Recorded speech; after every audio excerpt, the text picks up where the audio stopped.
வணக்கம் நண்பர்களே. நம்ம தினமும் குடிக்கும் ஒரு சாதாரண பானம், ஆனா தவறான உணவுகளோடு சேர்த்தால் அது உடலுக்கு நஞ்சாக மாறும் என்று சொன்னால் நம்புவீர்களா? ஆமா நண்பர்களே, நம்ம உடலுக்கு நல்லதுதான், எலும்புகளை பலப்படுத்தும், எலும்புகளை ஆரோக்கியமா வச்சுக்கிறோம். ஆனா சில உணவுகளோடு சேர்த்து குடித்தால் செரிமான கோளாறு, வயிற்று வீக்கம், தோல் பிரச்சனைகள், உடல் சோர்வு, சிலருக்கு விசத்தன்மை போன்ற எதிர்வினைகள் கூட ஏற்படலாம். இன்னைக்கு வீடியோல பாலுடன் ஒருபோதும் சேர்க்க கூடாத 4 ஆபத்தான உணவு சேர்க்கையை பற்றி தான் பார்க்க போறோம். நம்ம தெரியாம செய்யக்கூடிய ஒரு சின்ன தவறு அது உயிருக்கு கூட ஆபத்தை ஏற்படுத்தலாம். ஸோ அதனால வீடியோவை கடைசி வரைக்கும் பாருங்க. ஏன்னா பலரும் தினமும் தெரியாம இந்த தவறை நம்ம செஞ்சுக்கிட்டே இருக்கோம். ஸோ கண்டிப்பா உங்களுடைய ஆரோக்கியத்திற்கு இந்த ஒரு வீடியோ பயனுள்ளதாக இருக்கும். உங்க வாழ்க்கையை மாற்றக்கூடிய ஒரு வீடியோவாக இருக்கும். உங்கள் ஆரோக்கியம் உங்கள் கையில் தான். வீடியோவை முழுமையா பாருங்க.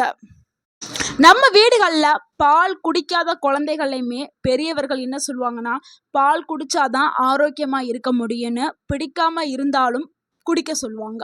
ஸோ அந்த அளவுக்கு பாலில் நிறைய ஊட்டச்சத்துக்கள் இருக்குது. அதனால நம்ம எல்லாருமே பாலை தினமும் குடிச்சிட்டு இருக்கோம். ஆனால் பால் கூட சேர்க்கக்கூடாத அந்த தவறான உணவு சேர்க்கை என்ன அப்படிங்கிறத பார்த்துடலாம். அதில் முதலாவது, பாலும் மீனும் ஒருபோதும் சேர்த்து எடுக்கவே கூடாது. அப்படி எடுத்தா பலவிதமான பிரச்சனைகள் ஏற்படும். பால் குடித்த உடனேயோ மீன் சாப்பிடவும் கூடாது, இல்லை மீன் சாப்பிட்ட பிறகு பாலும் குடிக்கக்கூடாது அப்படின்னு நம்ம வீட்டில் பெரியவர்கள் சொல்லியிருப்பாங்க. அதற்கான உண்மையான காரணம் இருக்குது. ஆயுர்வேதத்தில் பாலும் மீனும் சேரும்போது உடல்ல சில பல பிரச்சனைகள் ஏற்படுறதாக கூறப்படுது. ஒன்றுக்கொன்று இது எதிர்வினையான உணவுகள். பாலும் மீனும் வேற வேற ஆப்போசிட் உணவு. மீன்ல அதிக அளவுல புரதம் இருக்குது. அது ரொம்பவுமே வெப்பத்தன்மை கொண்டது. பால் குளிர்ச்சி தன்மை கொண்டது. ஸோ ரெண்டுமே நம்ம ஒரே நேரத்தில் எடுத்துக்கிற போது செரிமானம் மெதுவாகும், வயிறு உப்பசம், அஜீரணம், சிலருக்கு தோல்ல அலர்ஜி, சிலருக்கு முகத்துல வெள்ளை தழும்புகள் போன்ற பிரச்சனைகள் வர்றதுக்கு வாய்ப்புகள் இருக்குது. முக்கியமா மீன் பிடிக்கக்கூடிய மீன் பிரியர்கள் பலரும் ஃபிஷ் ஃப்ரை கூட மில்க் ஷேக்கெல்லாம் எடுத்து குடிச்சிட்டு இருக்காங்க. ஸோ அந்த மாதிரி சாப்பிடக்கூடாது. இன்னொரு புறம் ஐஸ்கிரீம் சாப்பிட்டதுக்கு அப்புறம் மீன் சாப்பிட்ற பழக்கம் வச்சிருக்காங்க. இது ரொம்பவுமே ஆபத்தான பழக்கங்க. முக்கியமா இது வயதானவர்கள் மற்றும் குழந்தைகளுக்கு தான் அதிக பாதிப்பை ஏற்படுத்தும். ஸோ இவங்க 2 பேரும் இந்த ஒரு சேர்க்கை எடுக்கிறது ரொம்பவுமே தவறான ஒரு விஷயம். ஸோ தவிர்க்கிறது ரொம்ப ரொம்ப நல்லது இந்த சேர்க்கையை.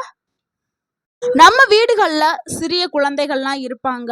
அவங்க நார்மலாக பால் குடிப்பாங்க. பாட்டிலில் போட்டு பால் குடிச்சிட்டு இருப்பாங்க. ஒரு 2.5 வயசு 3 வயசு குழந்தைகள்.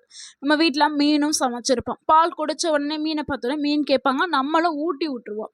ஆனால் இது நம்ம தெரியாமல் செய்யக்கூடிய ஒரு சின்ன தவறு. ஆனால் இதனால மிகப்பெரிய பாதிப்புகள் ஏற்படுத்தலாம்.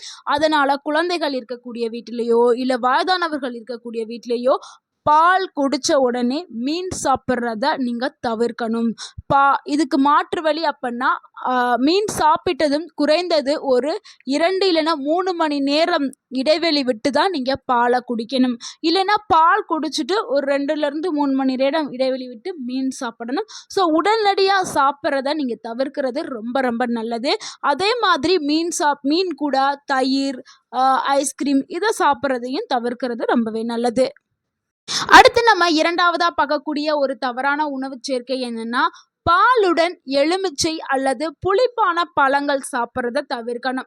நம்ம பால் குடித்த உடனே ஆரஞ்சு பழம் சாப்பிட்றது, எலுமிச்சை ஜூஸ் குடிக்கிறது, ஆரஞ்சு பழம் ஜூஸ் குடிக்கிறது, இந்த நெல்லிக்காய் ப்ளஸ் இந்த ஊர்களில் வில்லேஜ்லலாம் கிடைக்கும்ல, கிராமத்தில் புளியம்பழம், புளி, இதெல்லாம் நிறைய பேர் விரும்பி சாப்பிடுவாங்க. ஸோ இதெல்லாம் பால் குடித்த உடனே இந்த மாதிரியான புளிப்பாக இருக்கக்கூடிய பழங்களை தவிர்க்கிறது ரொம்ப ரொம்ப நல்லது. இந்த தவறை பலரும் தினமும் செய்கிறாங்க. பால் குடித்த உடனே ஆரஞ்சு பழம் ஜூஸு, எலுமிச்சை, அன்னாச்சி பழம் இதெல்லாமே சாப்பிட்றாங்க. ஆனால் இதனால் என்ன மிகப்பெரிய பிரச்சனை வரும் தெரியுமா? பால் வயிற்றுக்குள்ளே போன உடனே புளிப்புடன் சேரும்போது அந்த பால் என்ன ஆகும்னா உறைஞ்சு போக ஆரம்பிச்சிடும். ஸோ பால் அங்கே தயிராக மாறிடும். இதனால் என்ன ஏற்படும்? வயிற்று வலி, வாந்தி உணர்வு, வாய்வு பிரச்சனை, அமிலத்தன்மை, குழந்தைகளுக்கு வயிற்றுப்போக்கு ஏற்படுறதுக்கான வாய்ப்பு அதிகமாகவே இருக்குது. அதனால் எப்பொழுதுமே பால் சாப்பிட்ட பிறகு புளிப்பான ஐட்டங்களை தவிர்க்கிறது ரொம்ப ரொம்ப நல்லது. சிலர் காலை நேரத்தில் என்னன்னா பால் குடிச்சிட்டு அது கூடவே ஆரஞ்சு ஜூஸையும் எடுத்துக்குவாங்க.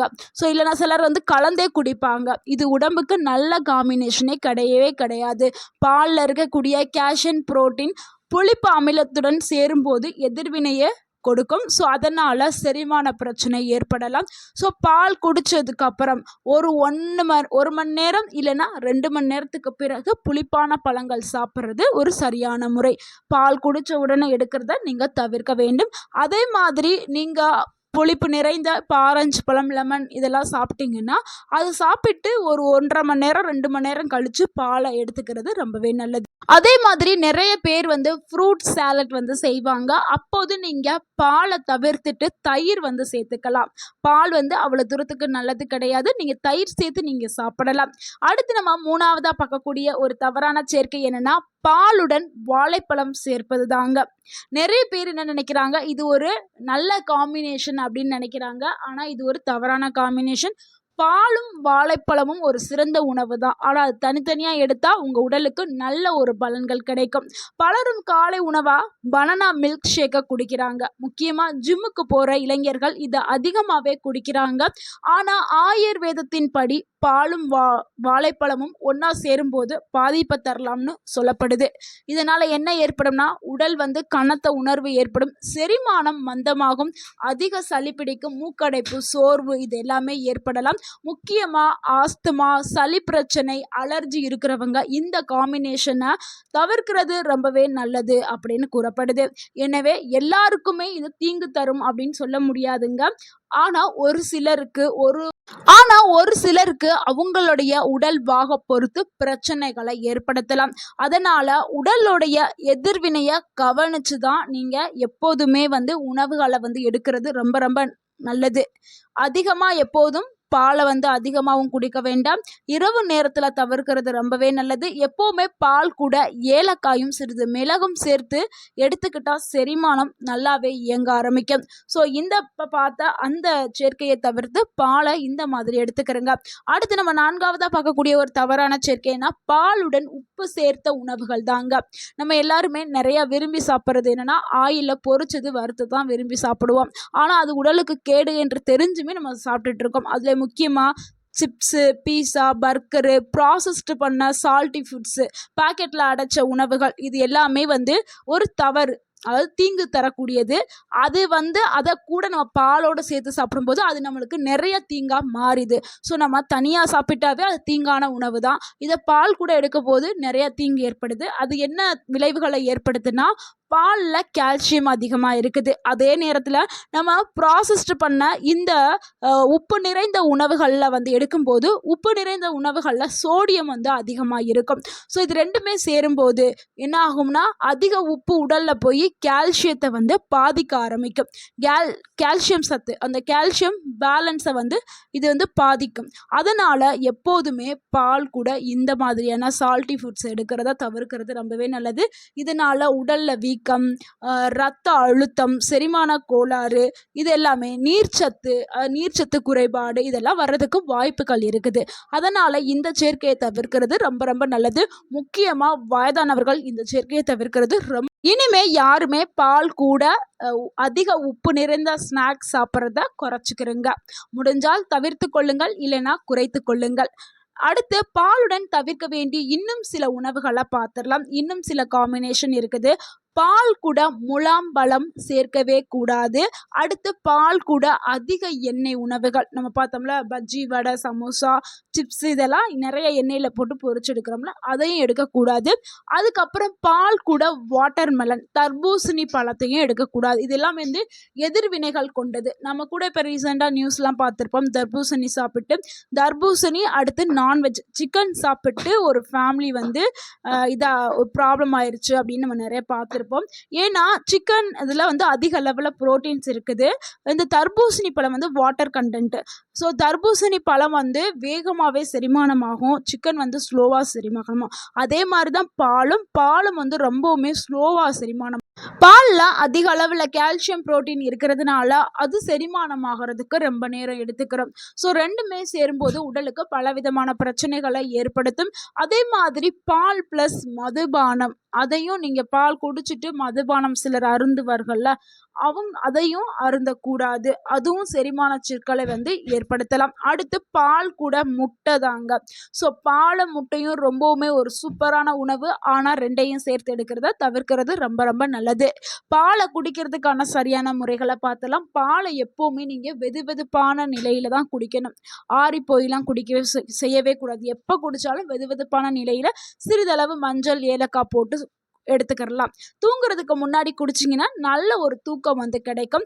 மஞ்சள், ஏலக்காய் சேர்த்திங்கன்னா நல்ல ஒரு செரிமானம் கிடைக்கும். காலியான வயிற்றில் பாலை குடிக்க வேண்டாம். ஸோ நீங்கள் உணவுக்கு பிறகோ இல்லை தூங்குறதுக்கு முன்னாடியோ நீங்கள் எடுத்துக்கிட்டால் போதும். காலையில் வெறும் வயிற்றில் பாலை எடுக்கிறத தவிர்க்கிறது ரொம்பவே நண்பர்களே, நம்ம தினமும் சாப்பிடும் உணவுகளில் சில தவறான காம்பினேஷனை உடலை மெதுவாக பாதிக்கலாம். அதனால தவறான காம்பினேஷனை தவிர்க்கிறது ரொம்ப ரொம்ப நல்லது. சரியான உணவு சேர்க்கையை தேர்வு செய்து நீங்க சாப்பிடுங்க. உங்க உடலுக்கு அது ஆரோக்கியத்தை கொடுக்கும். ஸோ நம்ம இப்போ பார்த்த இந்த காம்பினேஷனை கண்டிப்பாக எல்லாருமே தவிர்க்கிறது ரொம்ப ரொம்ப நல்லது. முக்கியமாக வயதானவர்கள், குழந்தைகளுக்கு அதிக பாதிப்பை ஏற்படுத்தலாம். அதனால் அவங்க தவிர்க்கிறது ரொம்ப ரொம்ப நல்லது. இந்த தகவல் உங்களுக்கு பயனுள்ளதாக இருந்திருந்தா இந்த வீடியோக்கு ஒரு லைக் பண்ணுங்கள். இந்த வீடியோவை உங்களுடைய ஃப்ரெண்ட்ஸ் அண்ட் ஃபேமிலிக்கு ஷேர் பண்ணுங்கள். மறக்காமல் நம்ம சேனலை சப்ஸ்கிரைப் பண்ணுங்கள், சப்போர்ட் பண்ணுங்கள், கமெண்ட் பண்ணுங்கள். தேங்க்யூ ஃபார் வாட்சிங் அண்ட் வாழ்க வளமுடன். உங்கள் ஆரோக்கியம் உங்கள் கையில் தான். நன்றி, வணக்கம்.